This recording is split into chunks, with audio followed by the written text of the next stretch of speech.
अस्सलाम वालेकुम, this is Moid Pirzada in Washington, United states. आज 13 दिसंबर 2025 है, हफ्ते का दिन है। मेरे सामने बहुत सी डेवलपमेंट्स हैं, जिन्हें एक-एक करके मैं आपके सामने अनफ़ोल्ड करूँगा। लेकिन मेरे सामने एक बड़ा मुश्किल, चुभता हुआ, तकलीफ़देह किस्म का सवाल भी है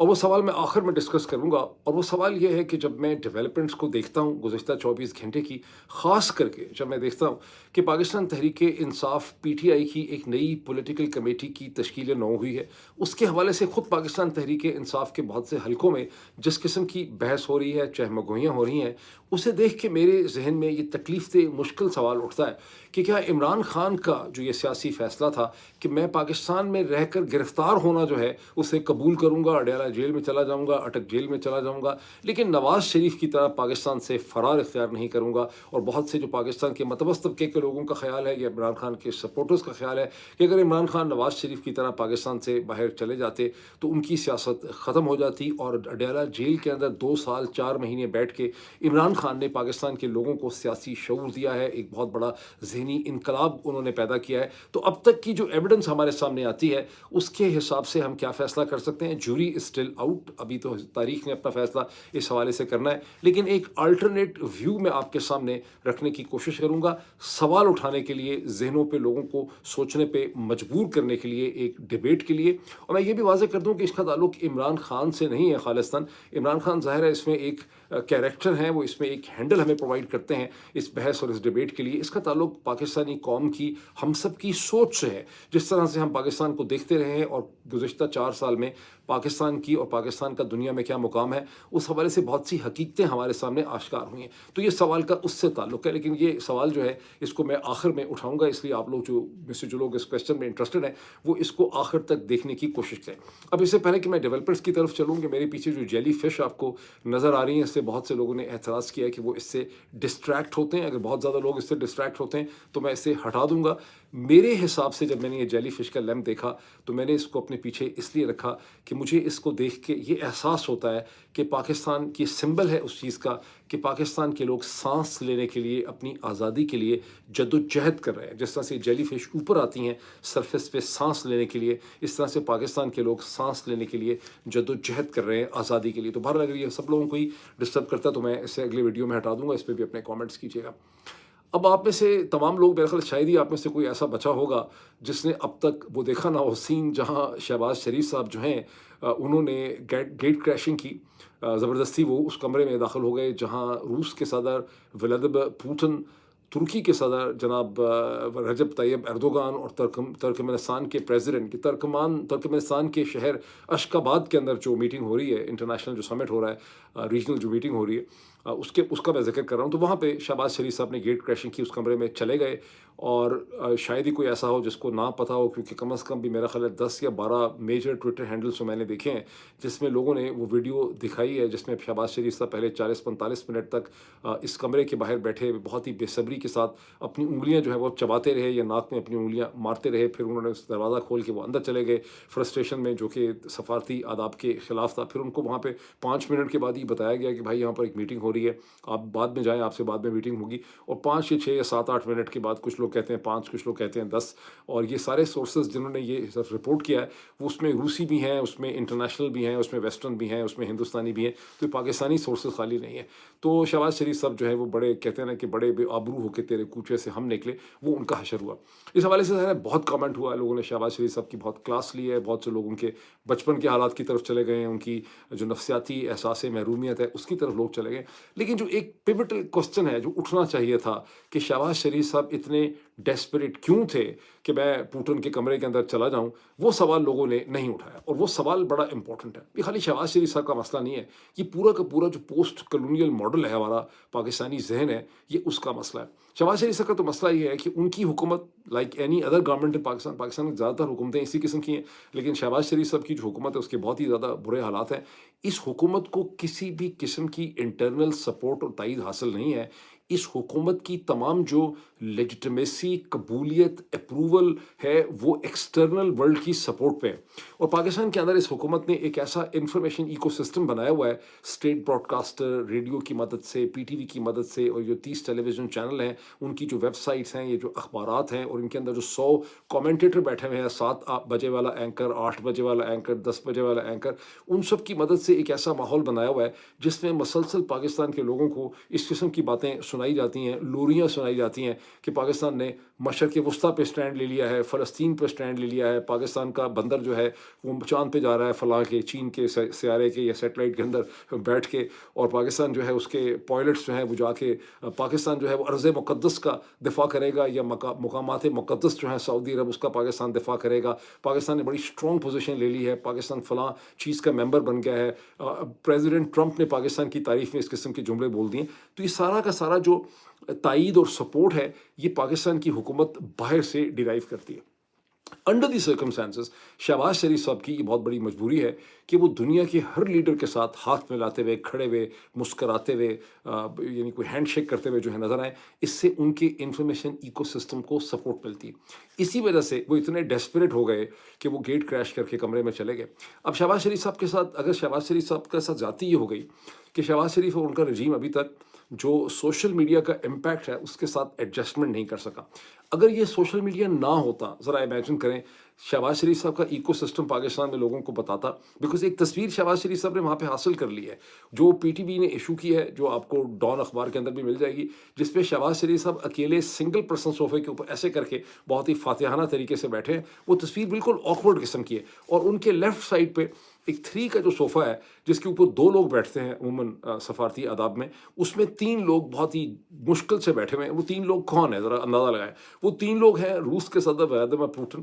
ترکی کے صدر جو ہیں رجب طیب ایردوغان، اور ترکمانستان کے صدر، اور وہ بیچارے بچوں کی طرح بالکل آکورڈ پوزیشن میں بیٹھے ہیں، اور شہباز شریف صاحب ان کی طرف نہیں دیکھ رہے، وہ سیدھا کیمرے کی آنکھ کی طرف دیکھ رہے ہیں۔ اس تصویر کو دیکھ کے، کہتے ہیں نا ہر تصویر کی اپنی ایک کہانی ہوتی ہے، اس تصویر کو دیکھ کے آپ کو سمجھ آتی ہے کہ یہ تصویر شہباز شریف صاحب کی فرمائش کے اوپر کھینچی گئی ہے، کیونکہ شہباز شریف نے اس تصویر کے ذریعے دنیا میں، پاکستان کی دنیا میں، ایکو سسٹم میں لوگوں کو ثابت کرنا تھا کہ کتنے اہم ہیں، اور دنیا کے ہر لیڈر نے ان سے بات کی ہے۔ اور پھر وہی کہانی کے areas of mutual interest, regional and strategic issues, development اور اکنامکس کے ایشوز میں، اور دنیا کا کیا ہوگا، توانائی کے کرائسس کا کیا ہوگا، چاند کا کیا ہوگا، سورج کا کیا ہوگا، ستاروں کا کیا ہوگا، ان تمام چیزوں کے اوپر شہباز شریف صاحب نے، پاکستان کے کسی بھی لیڈر نے جو بات کی۔ لیکن برا ہوا اس سوشل میڈیا کا جس نے اس کی ساری ویڈیوز نکال دیں اور اس کے اوپر ہزاروں کامنٹس کیے، اور شہباز شریف صاحب کی ساری حقیقت اور ان کی ڈیسپریشن کی کھول کے نکال دی۔ یہی وجہ ہے کہ یہ حکومت جو ہے یہ گزشتہ 4 برس سے، اور پاکستان کی سو کالڈ جو ملٹری اسٹیبلشمنٹ ہے، بیسکلی جنرل آصف الدین صاحب کی ٹیم ہے اس وقت، یہ اپنی تاریخ کی، جب سے یہ جی ایچ کیو بنا ہے پاکستان کے سو کالڈ آزاد ہونے کے بعد سے، 14 اگست 1947 کے بعد سے، تو پاکستان کی افواج اپنی ایگزسٹنس کی سب سے بڑی جنگ لڑ رہے ہیں۔ یہ سب سے بڑی جنگ لڑ رہے ہیں سوشل میڈیا کے خلاف اور پاکستان کے لوگوں کے خلاف۔ وہ میں کیوں کہہ رہا ہوں؟ اس لیے کہ باقی جنگیں تو چند چند دنوں کی تھیں۔ جو سب سے زیادہ بڑی جنگ تھی جو ہم نے جیتی ہمارے اپنے ذہن میں 1965 کی، جس کو کسی زمانے میں 17 دن کی جنگ کہتے تھے، بعض لوگ اس کو 23 دن کی جنگ کہتے ہیں، وہ بیسکلی طور پہ کوئی 12-13 دن کی جنگ تھی۔ بیکاز اگر آپ اس کو 6 ستمبر 1965 سے شروع کریں تو 18-19 ستمبر تک اس کی آخری میجر بیٹل ہو گئی تھی۔ اس کے بعد ویسے ٹائیں ہو رہا تھا اور سب لوگ انتظار کر رہے تھے کہ اس کا کوئی حل نکلے، اور اس وقت تک لاہور کے منہ کے اوپر آ کے ہندوستانی فوجیں بیٹھی ہوئی تھیں، سیالکوٹ کے بھی دروازے کے اوپر وہ بیٹھی ہوئی تھیں، بہت بڑا پاکستانی رقبہ جو ہے پتہ نہیں ہزاروں کلومیٹر کا، وہ اس وقت ہندوستان کے پاس تھا۔ اللہ اللہ خیر کر کے تاشکند معاہدہ ہوا، جان چھوٹی۔ پھر 1971 کی جنگ اگر 2 دسمبر کو آفیشلی شروع ہوئی تو 16 دسمبر کو تو چلے ہم نے ہتھیار ڈالے، لیکن 14 دسمبر 13 دسمبر تک سب جنگ ختم ہو گئی تھی۔ اس کے بعد بات چیت ہو رہی تھی کہ ہتھیار کس طرح سے ڈالنے ہیں، کس میدان میں ڈالنے ہیں، کیا اس کا پروٹوکول ہوگا۔ تو وہ جنگ بھی 12-13 دن کی تھی، اور جب اس کا خاتمہ ہوا تو اس وقت ایسٹ پاکستان تو چلا ہی گیا، لیکن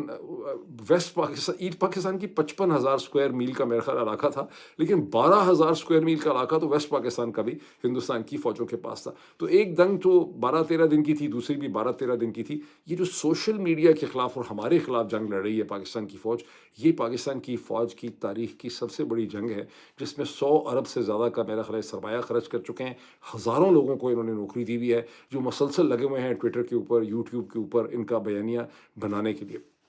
अब इस हवाले से इस चीज़ को नोट कीजिए, इसी जंग के हवाले से, कि जमाइमा गोल्डस्मिथ ने गुज़िश्ता 24 घंटे में एक बहुत इंटरेस्टिंग अपील की है। उन्होंने ट्विटर के और स्टारलिंक के जो रूह रवां हैं जनाब इलॉन मस्क से, जिसमें उन्होंने कहा है कि मेरे बेटे जो हैं उनकी मुलाकात इमरान खान से नहीं हो पाई, हमारे ख़ानदान को एक्सेस नहीं है, इंसानी हकूक़ का मसला है, हम इमरान खान की आवाज़ उठाना चाहते हैं। ट्विटर जो है ये वाहिद हमारा प्लेटफॉर्म है, आपने इसमें फ्रीडम गारंटी की थी, लेकिन अब सूरत हाल है कि हमारी आवाज़ को ट्विटर में भी एल्गोरिदम को डिस्टर्ब करके एल्गो थ्रॉटलिंग के ज़रिए आवाज़ को सप्रेस कर दिया गया है। हमारी रीच नहीं हो पाती पाकिस्तान में और दुनिया में, और ये एक ऐसी सूरत हाल है जिसे आपको देखने की ज़रूरत है। उन्होंने ओपन अपील की है और मैंने उसके ऊपर एक कोट ट्वीट भी किया है कि हम सबकी यही सूरत हाल है, हमारी आवाज़ को दबाया जा रहा है और ट्विटर की टीम ने सरेंडर कर दिया है पाकिस्तान के फैशिस्ट जनरल्स के सामने। अब अगर मैं अपना पाकिस्तानी बूथा लेके खरसे से आपको बताने की सबको कोशिश कर रहा हूँ, लेकिन मेरी छोटी सी नन्ही सी आवाज़ जो है रोते रोते बैठ गई, आवाज़ किसी सौदाई की, कि पाकिस्तान का जो रजीम है उसने गुज़िश्ता कई महीनों से ये बहुत ही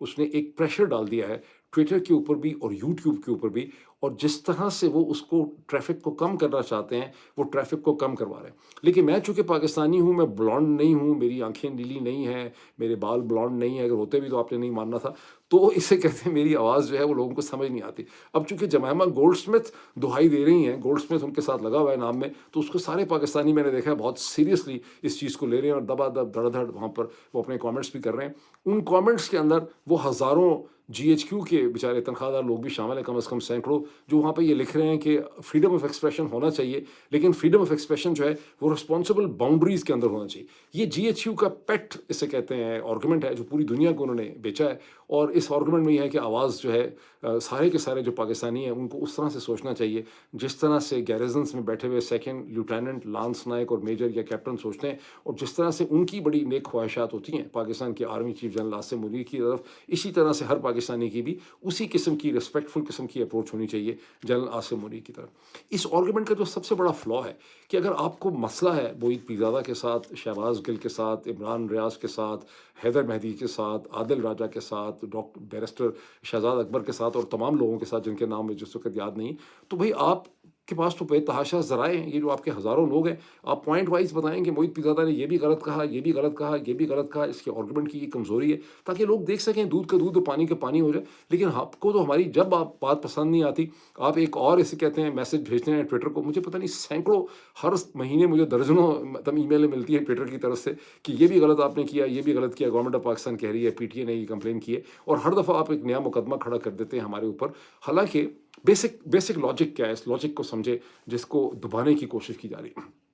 क्यों ये जो आवाज़ होती है एक्सप्रेशन की, ये आपने ऑपोजिशन को देनी होती है एक इंफॉर्मेशन इकोसिस्टम में, जमहूरियत के अंदर, ये दुनिया का जो प्रिंसिपल है। बिकॉज जो हुकूमत होती है उसके पास स्टेट ब्रॉडकास्टर टीवी का भी है, रेडियो का भी है, सारे के सारे 30 टेलीविज़न चैनल भी हैं, उसके पास फेडरल मिनिस्ट्री ऑफ इंफॉर्मेशन भी है, उसके पास प्रोविंशियल मिनिस्ट्री ऑफ इंफॉर्मेशन भी है, उसके पास आईएसपीआर भी है, उसके पास फॉरेन ऑफिस भी है। और जब भी हुकूमत के नुमाइंदे और मिनिस्टर्स कोई बात कहते हैं तो ये सारा का सारा जो इंफॉर्मेशन इकोसिस्टम है ये हुकूमत की बात को प्रोड्यूस करता है। अगर हुकूमत कोई दलील या आर्गुमेंट देना चाहेगी, कोई अखबार ऐसा नहीं है जो हुकूमत के आर्गुमेंट को कैरी नहीं करता। क्यों ये सारा हमारे खिलाफ क्रैकडाउन कर रहे हैं, जिसकी तरफ जमाइमा गोल्डस्मिथ जो सप्रेशन गला घोंटने की कोशिश करें, क्योंकि ये अंदर से इनको एहसास है कि इनके आर्गुमेंट और इनकी दलील के अंदर जान नहीं है, इसलिए ये उसको सप्रेस करना चाहते हैं। बहरहाल मूविंग फॉरवर्ड, और ये जो शादोले की चुहियाँ इन्होंने प्रोड्यूस की हुई हैं, 25 करोड़ की आवाम को ज़बरदस्ती एक शादोले की चुही में बनाया हुआ है, इन्होंने कन्वर्ट किया हुआ है,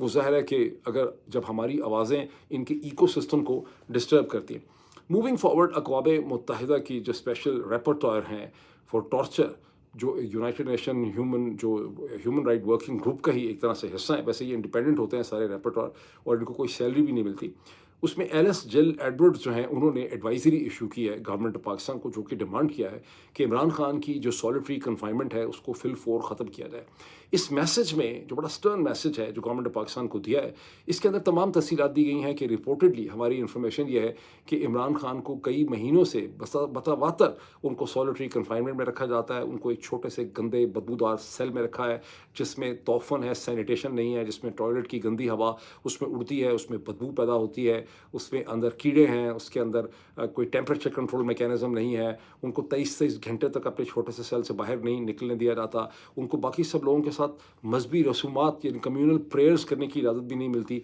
उनको बिल्कुल बंद रखा जाता है। और हुकूमत पाकिस्तान को ये बताया गया है कि जो कुछ भी आप कर रहे हैं, ये अक़वाम मुत्तहिदा और इंसानी हकूक़ के तमाम तर प्रिंसिपल्स जो यूनाइटेड नेशन ने वज़ा किए हैं 1945 के बाद और जिनके आप सिग्नेटरी हैं, ये उसकी आप खिलाफ वर्जी कर रहे हैं। और 15 दिन से ज़्यादा किसी भी प्रिजनर को सॉलिटरी कन्फाइनमेंट में रखना जो है वो खालिस्तान टॉर्चर के ज़द में आता है। सो बेसिकली यूनाइटेड नेशन का जो वर्किंग ग्रुप है उसने अपनी वर्किंग करके ये साबित किया है कि इमरान खान के साथ जो कुछ इस वक्त कर रहे हैं पाकिस्तान के फ़ौजी हुक्मरान, ये टॉर्चर की ज़द में आता है, which is a clear violation of the United nation charter and agenda. अब ये इस पे क्या करेंगे? ये वैसे परवाह बहुत ज़्यादा नहीं करते क्योंकि पहली दफ़ा नहीं है कि अक़वाम मुत्तहिदा ने इस किस्म की कोई डिटर्मिनेशन इमरान खान के हवाले से दी है। ये हो सकता है कुछ भी ना करें, या ये हो सकता है कि फ़ॉरेन ऑफिस को, चूँकि थोड़ी बहुत हो सकता है अभी भी फ़ॉरेन ऑफिस के अंदर कोई शर्म हो, या फ़ॉरेन ऑफिस के अंदर कोई ऐसे लोग हों जो महसूस करते हों कि हम आखिरकार डिप्लोमेट्स हैं, हम फ़ॉरेन ऑफिस हैं, हमारा कोई लिएज़न और रिलेशनशिप होना चाहिए अक़वाम मुत्तहिदा के साथ। वैसे तो मेरा ख़्याल है कि अब तक मर गए होंगे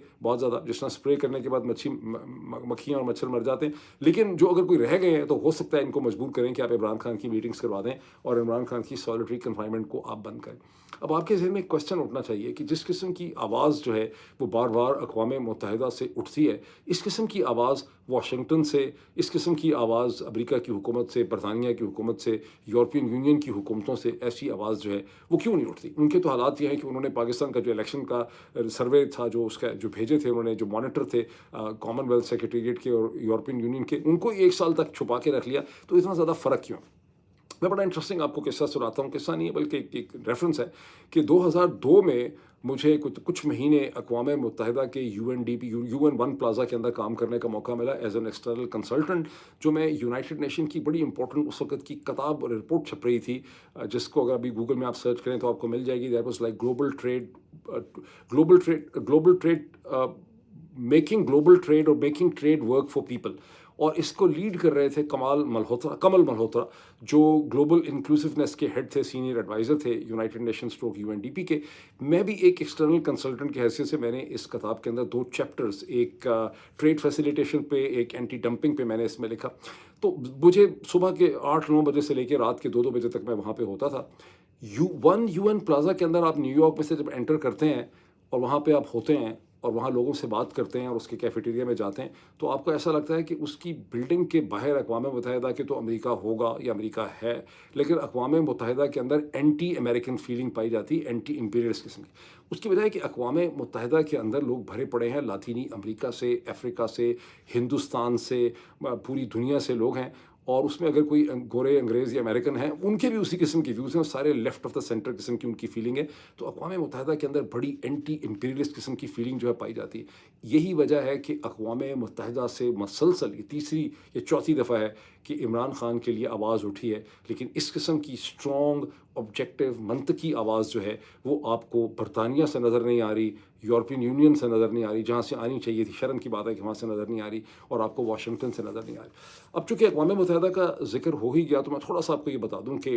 अक़वाम मुत्तहिदा में जो अमेरिका के एम्बेसडर हैं, अच्छा यही वजह है कि अक़वाम मुत्तहिदा की ट्रंप एडमिनिस्ट्रेशन और अमेरिकी हुकूमतें मुखालफत करती हैं, पैसे भी बंद किए हुए हैं यूएन के जो देने चाहिए यूनाइटेड स्टेट्स को। और आपने देखा कुछ अर्सा पहले हमारे हरदिल अजीज़ शख्सियत ज़ल्मे खलीलज़ाद जो हैं, उन्होंने बहुत सीरीज़ ट्वीट्स किए कि अक़वाम मुत्तहिदा फ़ेल हो चुकी है, इसको ख़त्म करने की ज़रूरत है, रीवैम्प करने की ज़रूरत है। तो बेसिकली तौर पे अक़वाम मुत्तहिदा और अमेरिका के एजेंडे में बहुत ज़्यादा फ़र्क है। अच्छा, अब अमेरिका के जो एम्बेसडर हैं टू यूनाइटेड नेशन जो हैं माइकल वॉल्ट्ज़ जो हैं,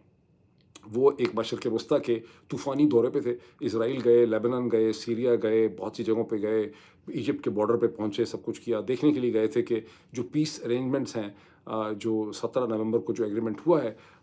सीज़ फायर का, वो इम्प्लीमेंट को आगे लेकर कैसे बढ़ना है और अब्राहम अकॉर्ड तक कैसे जाना है। उन्होंने बहुत सी बातें की मीडिया के साथ, इज़राइल में डिफरेंट जगहों पे वापस आके भी, और इंटरव्यूज़ भी दिए, जिसमें उन्होंने कहा कि बहुत जल्दी हम इसके अगले फ़ेज़ में जाएंगे, पीस बन जाएगा, पीस बोर्ड्स बन रहे हैं, बहुत जल्दी एक इंटरनेशनल स्टेबलाइजेशन फ़ोर्स वहाँ पे पहुँच जाएगी ग़ालिबन अगले ही महीने, और जिसमें उन्होंने नाम लिया है इंडोनेशिया का और अज़रबैजान का। और उसके बाद उन्होंने कहा कि हम जो है वो अब्राहम अकॉर्ड की तरफ जाना चाहते हैं।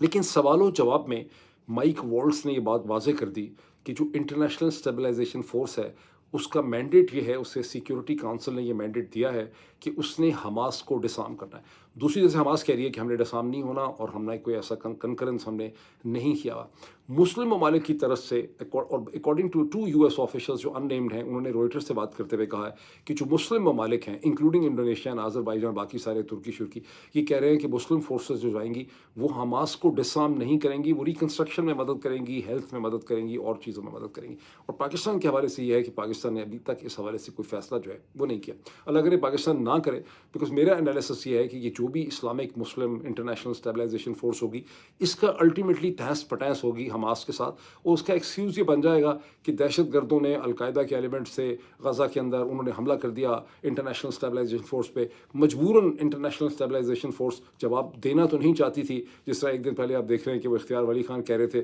کہ ہم کسی سیاسی جماعت پہ پابندی لگانا تو نہیں چاہتے، لیکن یہ حرکتیں اس قسم کی کر رہے ہیں کہ ہمیں لگانا پڑے گا، تو آپ ہمیں بتائیں کہ ہم کیا کریں۔ تو اس قسم کے حالات بن جائیں گے، اور اس کے درمیان میں پھر Hamas versus international stabilization force ہوگی، بیکاز اسرائیل کا پورا جو اسٹریٹجک ڈیزائن ہے وہ ہے ہی یہی ہے، امریکہ اور اسرائیل کا، کہ ہم اگر فورس نہ بھی یوز کریں تو حماس کو ڈسارم کرنے کی ذمہ داری جو ہے وہ مسلم فورسز ہی کی ہونی ہو۔ اب واپس آ جاتے ہیں ہم پاکستان کے اوپر،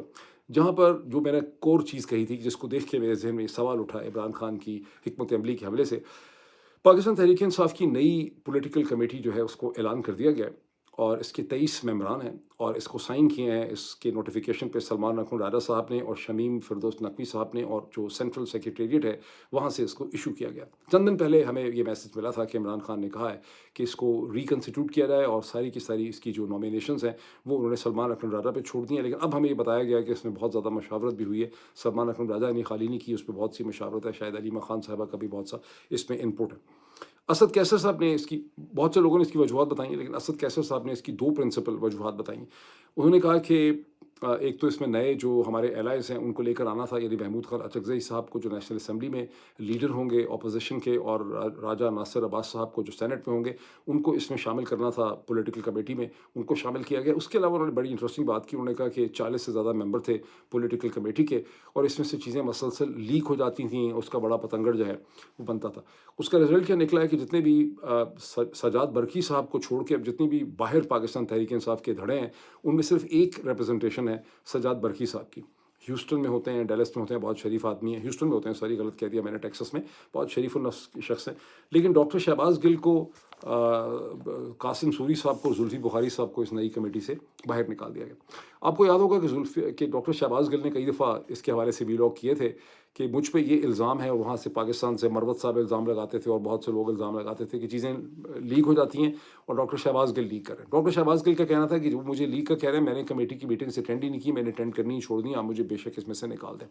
لیکن مجھے یہ بھی پتہ ہے کہ عمران خان کے اوپر بہت دباؤ تھا پاکستان تحریک انصاف کے مختلف دھڑوں کی طرف سے کہ ڈاکٹر شہباز گل کو نکال دیں، قاسم سوری کو نکال دیں، لیکن عمران خان کہتے تھے کہ نہیں نکالنا ہے، اور وہ اس سے ایگری نہیں کرتے۔ بالآخر اب عمران خان چاہتے تھے یا نہیں چاہتے تھے، ایک نئی کمیٹی بن گئی ہے جس میں ڈاکٹر شہباز گل بھی نہیں ہے، قاسم سوری بھی نہیں ہے، اور زلفی بخاری بھی نہیں ہے۔ اور اب یہ ٹوٹلی اس کمیٹی کی جو خاص بات نوٹ کرنے والی ہے کہ اس میں سارے کے سارے وہ لوگ ہیں جو فزیکلی طور پہ پاکستان کے اندر پریزنٹ ہیں۔ اس کی کیا سگنیفیکنس؟ اگر تھوڑا سا ذہن پہ زور دیں،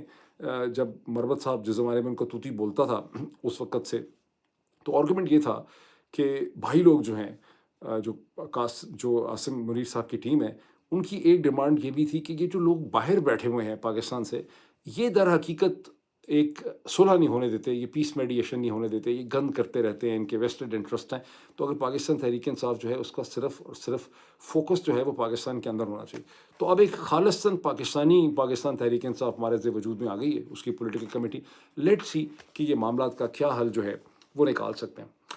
اب آئیں وہ سوال، جب میں اس صورتحال کو دیکھتا ہوں، جو صورتحال میں نے آپ کے سامنے ڈسکرائب کی ہے، جس طرح سے یہ پولیٹیکل کمیٹی بنی ہے، اور جو بائی اینڈ لارج اس میں ظاہر ہے عمران خان کا کوئی انپٹ نہیں ہے، بیکاز عمران خان سے تو کسی کی کوئی ملاقات ہو ہی نہیں پاتی۔ میں نے آپ کو ایکسپلین کیا ان کی سالٹری کنفائنمنٹ، آپ جانتے ہیں کہ ان کی بہنوں کو زدوکوب کیا گیا۔ تو عمران خان کے ساتھ اگر ملاقات کسی کی 20 منٹ یا 40 منٹ کی کچھ لوگوں کی کروا بھی دی جاتی ہے، تو وہ کبھی بھی ایک، جس کو کہتے ہیں نا کہ میننگ فل ڈسکشن یا میننگ فل انپٹ، نہ ان کو دیا جا سکتا ہے، نہ ان سے میننگ فل کوئی آؤٹ پٹ جو ہے وہ باہر آ سکتا ہے۔ پھر کوشچن یہ ہے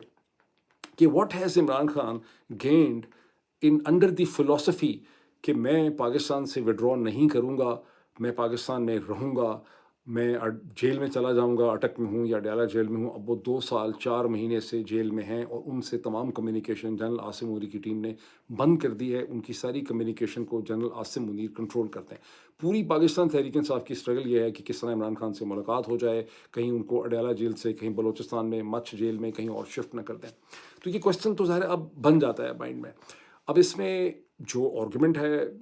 جو پاکستان تحریک انصاف کے اور عمران خان کے بہت زیادہ جو سپورٹرز اور شیدائیوں کا آرگومنٹ یہ ہے کہ اگر عمران خان چلے جاتے پاکستان سے نواز شریف کی طرح زخمی ہونے کے بعد، جو میں ہمیشہ کہتا تھا کہ وہی ایک اپرچونٹی تھی کہ جب وہ زخمی ہوئے تھے وہ تیزی سے سوچتے کہ یہ لوگ تو مجھے اب قتل کرنے پہ آ گئے ہیں، مجھے اس اسٹیج پہ یہاں سے نکل جانا چاہیے اور پھر کسی اور طرح سے مجھے حل جو ہے وہ نکالنا چاہیے۔ لیکن آرگومنٹ یہ ہے جو پاپولر آرگومنٹ ہے آپ سب کا کہ اگر عمران خان چلے جاتے تو ان کی ساری پالیٹکس ٹھپ کر جاتی، پھر الیکشن کے ریزلٹس نہ آتے، پھر وہ نواز شریف کی طرح بن جاتے۔ اور میں نے کبھی بھی اس آرگومنٹ کو نہیں مانا، کہاں نواز شریف کہاں عمران خان، مطلب یہ تو بڑی افسوس کی بات ہے نا کہ کوئی ایک چلے جاتے تو عمران خان نواز شریف بن جاتے،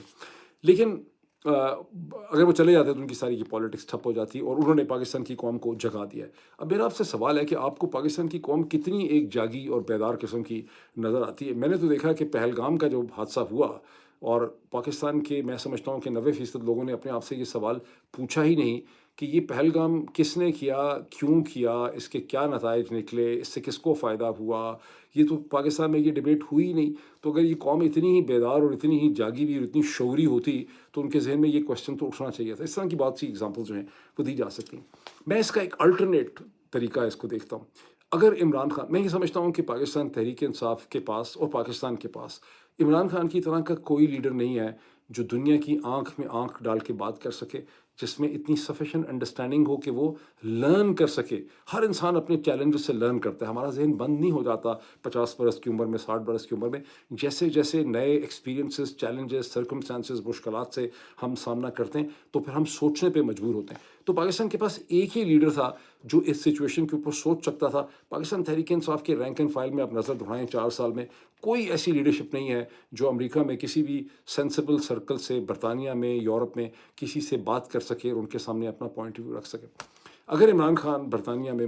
پوزیشنڈ ہوتے، کچھ مہینے چپ رہتے، بات نہ کرتے پاکستان کی پولیٹکس میں 6 مہینے، اس کے بعد وہ عمران خان اپنے اس گوشے سے باہر نکلتے، وہ کسی وقت برسلز میں ہوتے، کسی وقت فرانس میں ہوتے، کسی وقت آسٹریلیا میں ہوتے، کسی وقت نیوزی لینڈ میں ہوتے، کبھی برٹش پارلیمنٹ میں بات کر رہے ہوتے، کبھی برٹش پارلیمنٹیرین سے بات کر رہے ہوتے، کبھی برٹش میڈیا سے بات کر رہے ہوتے، کبھی امریکہ میں ہوتے، کبھی کینیڈا میں ہوتے، کبھی کانگریس میں سے بات کر رہے ہوتے، کبھی ہیومن رائٹ آرگنائزیشن سے بات کر رہے ہوتے، کبھی کسی اور جگہ بات کر رہے ہوتے، اور ریلیز بہت بڑی بڑی نکل رہی ہوتی، اور وہ مغرب کی دنیا کو یہ باور کروانے کی کوشش کرتے کہ پاکستان کے لوگ جمہوریت ڈیزرو کرتے ہیں۔ بیکاز اصل مسئلہ تو ان 3 پاور سینٹرز میں ہے نا، لندن، واشنگٹن اور یورپین یونین میں، جہاں لوگ کنونس نہیں ہیں کہ پاکستان کی جمہوریت ہمارے مفادات کو سرو کرتی ہے۔ ہمارا چیلنج یہ ہے پاکستانی لوگوں کا کہ ہم نے ان 3 پاور سینٹرز کو یہ باور کروانا ہے کہ آپ جو یہ سمجھتے ہیں کہ صرف فوجی آمریت ہی آپ کے انٹرسٹ میں ہے،